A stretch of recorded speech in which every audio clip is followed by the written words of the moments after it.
Hello guys guys आज मैं फिर से आ गया हूँ आपको ये सिखाने कि इंग्लिश का न्यूज़पेपर कैसे पढ़ते हैं।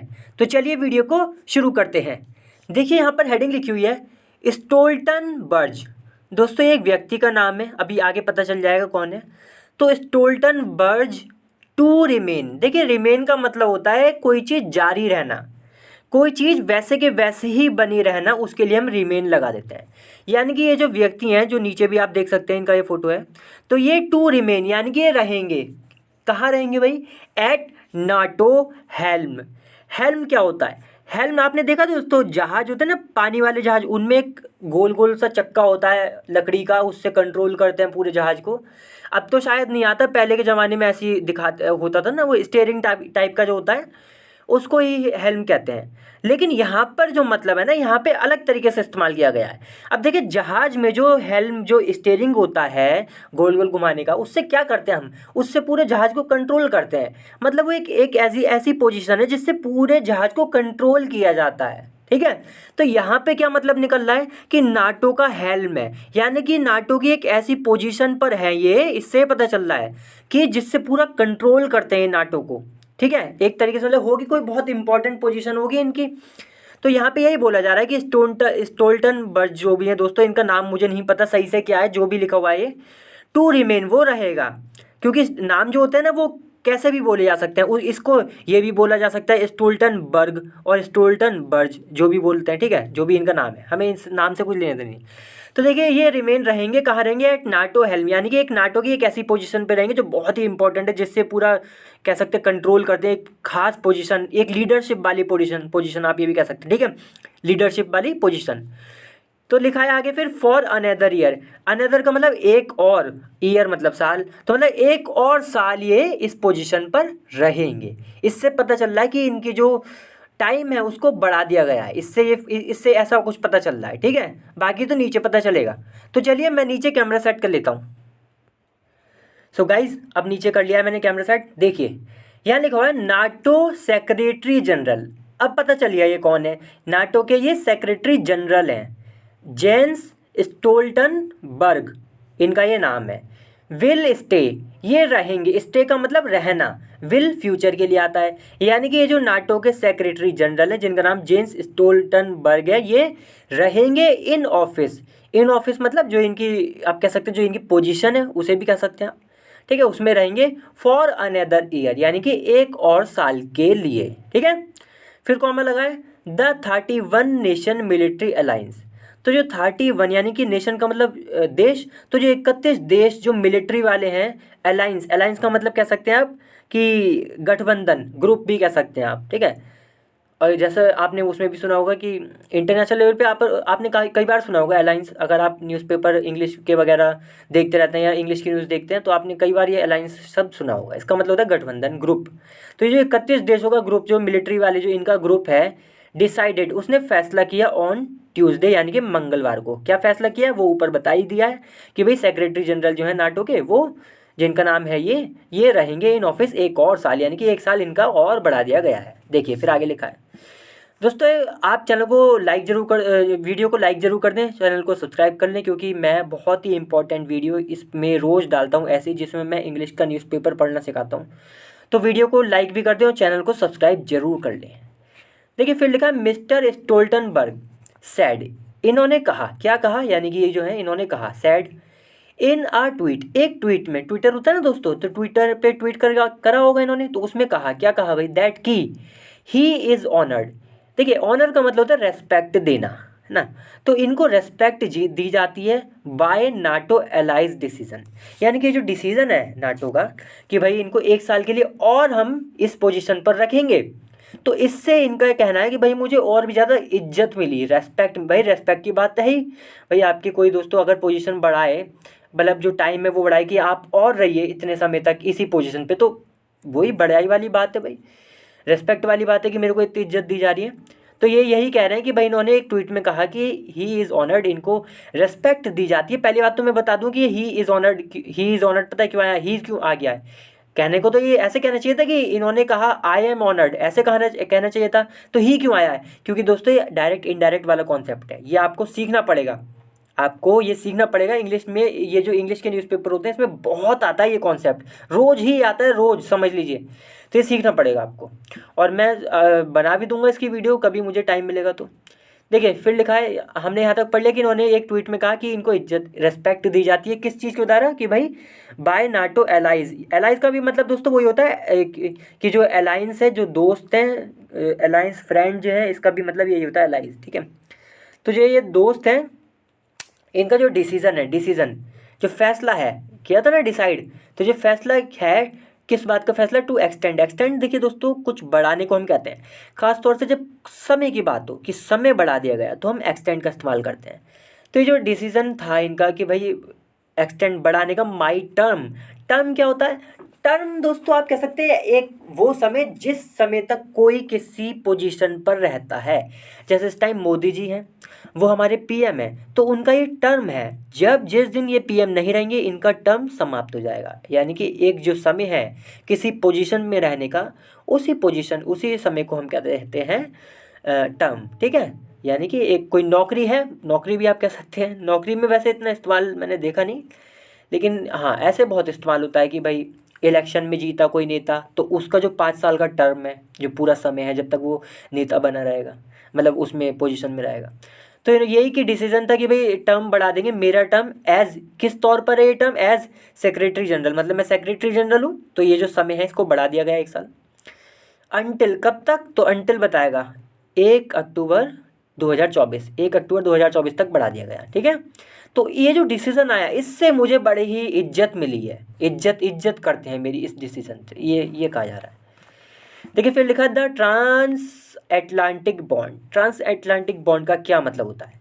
ट्रांस एटलांटिक बॉन्ड का मतलब होता है जो कि अटलांटिक ओशियन आपने सुना होगा, तो अटलांटिक ओशियन के परे, यानी कि अटलांटिक ओशियन की दूसरी साइड से, इसका ये मतलब है। तो बॉन्ड लिखा है यानी कि कनेक्शन, जोड़।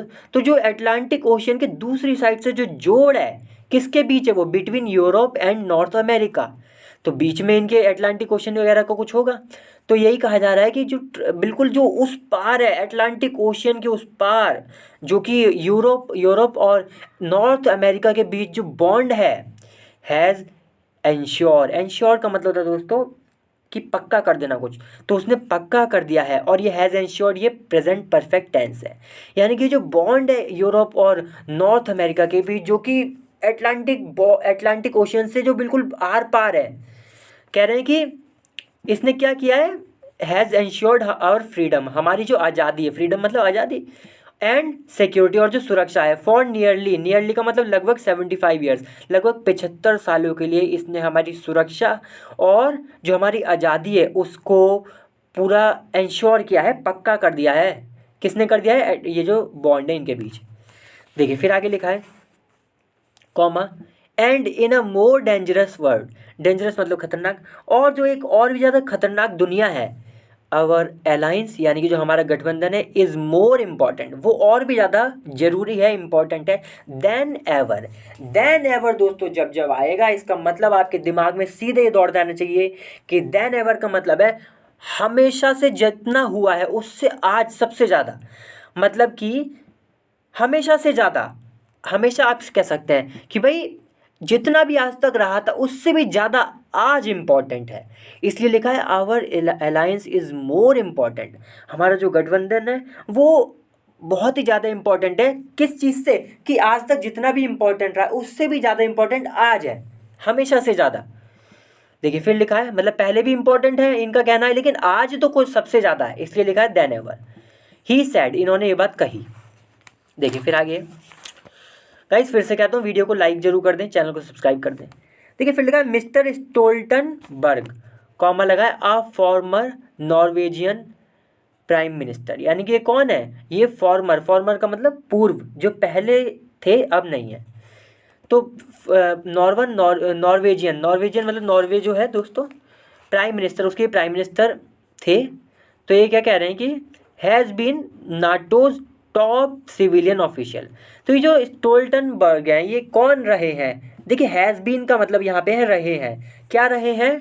नाटोज यानी कि नाटो के, ये एपोस्ट्रोफी कैसे, नाटो के टॉप सिविलियन ऑफिशियल ये रहे। ऑफिशियल का मतलब अधिकारी ही होता है, और सिविलियन का मतलब वैसे तो ये होता है दोस्तों, सिविलियन हम उसे कहते हैं जो किसी भी तरीके की आर्म्ड फोर्स में नहीं है। जैसे कि मान लीजिए मतलब कि कोई कोई मतलब हथियार वाली, मतलब कि ऐसे कह सकते हैं कि जो पुलिस में भी नहीं है, जो मिलिट्री में नहीं है, जो एकदम आम नागरिक है, उसको हम सिविलियन कह देते हैं। तो ये बहुत मेन अधिकार मतलब काफ़ी टॉप अधिकारी रहे हैं। सिंस बताता है कब से, तो 2014 से। हिज टर्म यानी कि इनका जो टर्म है यानी कि वही जो इनका समय है जब तक ये पोजीशन में है। हिज टर्म हैड बीन का मतलब रहा था ड्यू दोस्तों हम तब लगाते हैं जब कोई काम होना हो, अभी हुआ नहीं है लेकिन होना हो। तो इनका जो टर्म है वो हैड बीन रहा था ड्यू टू एक्सपायर, यानी कि इनका टर्म एक्सपायर होने को रहा था, मतलब एक्सपायर होना था लास्ट ईयर यानी कि पिछले साल, बट लेकिन वॉज एक्सटेंडेड दोस्तों ये पैसिव है, इसका मतलब है कि बढ़ा दिया गया। एक्सपायर होना था इनका समय लेकिन इसको बढ़ा दिया गया, इनकी जो पोजीशन में समय रहने का था उसको बढ़ा दिया गया। ठीक है, फिर लिखा है देन, फिर to keep a steady hand हम उसे कहते हैं दोस्तों जो कपकपा नहीं रहे हैं, बहुत स्थिर है। देखिए एक तो मेरा ये ऐसे हाथ है, ये मेरा हाथ कपकपा रहा है लेकिन एकदम ऐसे बन गया, ठीक है, तो एकदम कपकपा नहीं रहे हाथ, बिल्कुल चेंज नहीं हो रहे हैं। और आप ऐसे भी कह सकते हैं कि सेफ हैं, जो सुरक्षित है। तो क्या करने के लिए इनका बढ़ाया गया भाई समय, तो टू कीप रखने के लिए, क्या रखने के लिए, आ स्टेडी हैंड एक सुरक्षित हाथ रखने के लिए, एक एक ऐसा हाथ जो कि काँप नहीं रहा है, बहुत सुरक्षित है इसलिए। एट द हेल्म का मतलब बता चुका हूँ, आफ्टर रशियाज इन्वेजन का मतलब दोस्तों आक्रमण। जब कोई आर्मी किसी देश की आक्रमण करती है किसी दूसरे देश पे कंट्रोल करने के लिए, उसको हम इन्वेजन कहते हैं। तो किस चीज़ के बाद, after Russia's invasion of Ukraine, यानी कि अभी आपको पता ही है दोस्तों रशिया ने हमला कर दिया था यूक्रेन पे कब्जा करने के लिए जो भी, तो उस पे ही ऐसे समय पे, ठीक है, इस समय क्योंकि ये बहुत इंपॉर्टेंट समय है, इन फरवरी 2022 यानी कि फरवरी 2022 में रशिया ने इस पे आक्रमण किया था। तो उसके बाद कह रहे हैं कि भाई इन्होंने मतलब इसका समय बढ़ा दिया इनका ही, क्या करने के लिए कि भाई जिससे कि ये जो बहुत सुरक्षित रहे, जिससे कि मामला पूरा ये बोल गया है। ठीक है, तो दोस्तों आज की वीडियो ही समाप्त करते हैं, क्योंकि ना मैं जो है अगली वीडियो या फिर चलिए आगे और थोड़ा बता देता हूँ, अभी तो 12 मिनट की हुई है। देखिए आगे लिखा है, क्योंकि ना क्या है गाइस अब रात काफ़ी हो गई और ये आगे भी काफ़ी बड़ा है, तो देखिए यहाँ इतना और बता देता हूँ। इसका मतलब यूएस के जो प्रेसिडेंट है, जो राष्ट्रपति हैं जो बाइडेन जिनका नाम है, एंड हिज नाटो, और इनके जो हिज नाटो काउंटर पार्ट्स। देखिए काउंटर पार्ट का मतलब समझते हैं, काउंटर पार्ट का मतलब क्या है। मान जैसे कि हमारे, देखिए जैसे मैं यूपी से हूँ, तो यूपी में हमारे सीएम कौन है, योगी जी हैं। तो योगी जी का काउंटर पार्ट मान लीजिए कि किसी मतलब आप ऐसा समझें कि जैसे योगी जी हो गए, अब वो किसी उनका काउंटर पार्ट कौन होगा, तो उनका काउंटर पार्ट होगा जो किसी दूसरे राज्य से सीएम है। ठीक है, तो दूसरे राज्य से जो सीएम है, चीफ मिनिस्टर है, वो उनके काउंटर पार्ट हो गए। या फिर आप ऐसे भी समझ सकते हैं कि जैसे हमारे प्रेसिडेंट हैं और अमेरिका के भी प्रेसिडेंट हैं, तो अमेरिका के प्रेसिडेंट और हमारे प्रेसिडेंट एक दूसरे के काउंटर पार्ट हैं। या फिर हमारे मोदी जी प्राइम मिनिस्टर हैं और पाकिस्तान के भी प्राइम मिनिस्टर हैं, तो वो प्राइम मिनिस्टर ये दोनों जो है एक दूसरे के काउंटर पार्ट है, मतलब सेम पोजीशन पे जो व्यक्ति है वो काउंटर पार्ट है एक दूसरे के, ये बोला गया है। तो यहाँ पे जो नाटो के काउंटर पार्ट हैं, किसके, जो बाइडन के, हैड बीन ड्यू, देखिए फिर से आगे हैड बीन ड्यू यानी कि वो रहे थे, टू नेम यानी कि नाम लेने को वो रहे थे, आ सक्सेसर, एक सक्सेसर का, सक्सेसर कौन होता है, जो व्यक्ति किसी के बाद आता है। अब जैसे कि ये पोजीशन पे है, अब इनके बाद जो पोजीशन पे जो व्यक्ति आएगा वो सक्सेसर कहलाएगा। सक्सेसर का नाम लेने की भाई ये है सक्सेसर, इसलिए ये इनके काउंटर पार्ट, और ये जो बाइडन है ये रहे थे। वैन का मतलब जब, दे मीट जब ये मिलेंगे, इन, देखिए मीट लिखा है लेकिन यहाँ पे फीलिंग ये आ रही है कि मिलेंगे इन विल्नियस में कोई जगह होगी दोस्तों, लिथुआनिया में, लिथ्यू अजीब सा नाम है दोस्तों, लिथुआनिया जो भी जगह है, यहाँ पे मिलेंगे ऑन जुलाई 11-12 यानी कि 11-12 जुलाई को मिलेंगे। देखिए फिर लिखा है, देखिए यहाँ पे, बट लेकिन the world's biggest security organisation का मतलब आप कह सकते हैं ग्रुप, और वर्ल्ड्स यानी कि दुनिया का बिगेस्ट सबसे बड़ा सिक्योरिटी सुरक्षा, तो सबसे बड़ा जो सिक्योरिटी का जो क्या नाम है ग्रुप है, मेक्स डिसीजन का मतलब फैसला लिया, क्या फैसला लिया? Bye consensus. कंसेंसस का मतलब होता है दोस्तों एग्रीमेंट, या आप कह सकते हैं, देखिए आगे भी लिखा भी है इसी को, और दूसरी भाषा में लिखा है एग्रीमेंट, या आप कह सकते हैं सहमति। तो इन्होंने डिसीजन लिया सहमति के द्वारा, एंड नो एग्रीमेंट, और कोई भी सहमति कुड बी फाउंड, कोई भी सहमति नहीं हो पाई। समझे दोस्तों यहाँ पे क्या मतलब हुआ? कि कह रहे हैं कि भाई जो ये दुनिया की सबसे बड़ी सिक्योरिटी ऑर्गेनाइजेशन है, इसने फैसला लिया, मेक्स डिसीजंस। अच्छा दोस्तों, एक मिनट दोस्तों, मैं थोड़ा सा, मेरे से गलती हो गई। यहाँ पे मेक्स डिसीजन का मतलब है, यहाँ पे मतलब है कि ये फैसले लेती है, यहाँ पे ये मतलब है, ठीक है। यहाँ पे ये मतलब नहीं है, मतलब ये भी हो सकता था कि फैसला लिया, लेकिन यहाँ पे जो मतलब है इसका मतलब है कि फैसला लेती है। तो ये जो फैसले लेती है अपने किस चीज़ से लेती है? बाय कंसेंसस, यानी कि सहमति से लेती है। जब सहमति होती है तभी ये फैसले लेती है। एंड नो एग्रीमेंट, और कोई भी सहमति कुड बी फाउंड, कोई भी सहमति कह सकते हैं फाउंड, यानी कि देखिए वैसे तो ये कुड बी फाउंड पैसिव है और इसका मतलब है पाई गई, तो मतलब यही है कि कोई भी सहमति नहीं मिली। आप ऐसे भी समझ सकते हैं कि भाई ये सहमति होती है तभी डिसीजन लेती है, लेकिन कोई भी सहमति नहीं मिल पाई। फिर लिखा है किस बात पर? ऑन अ न्यू कैंडिडेट, यानी कि जो नया उम्मीदवार है उस पर कोई भी सहमति नहीं हो पाई, नहीं मिली, इसलिए अभी बात यहीं की यहीं, ठीक है। चलिए दोस्तों, अगली बार फिर से मिलते हैं, मैंने कहा था यहीं तक करते हैं, आगे वैसे और भी आप देख सकते हैं, फिर काफ़ी बड़ा हो जाएगा। चलिए अगली बार फिर से मिलते हैं किसी और अच्छी वीडियो के साथ, तब तक के लिए वीडियो को लाइक करें, शेयर करें और चैनल को भी सब्सक्राइब जरूर करें। चलिए बाय।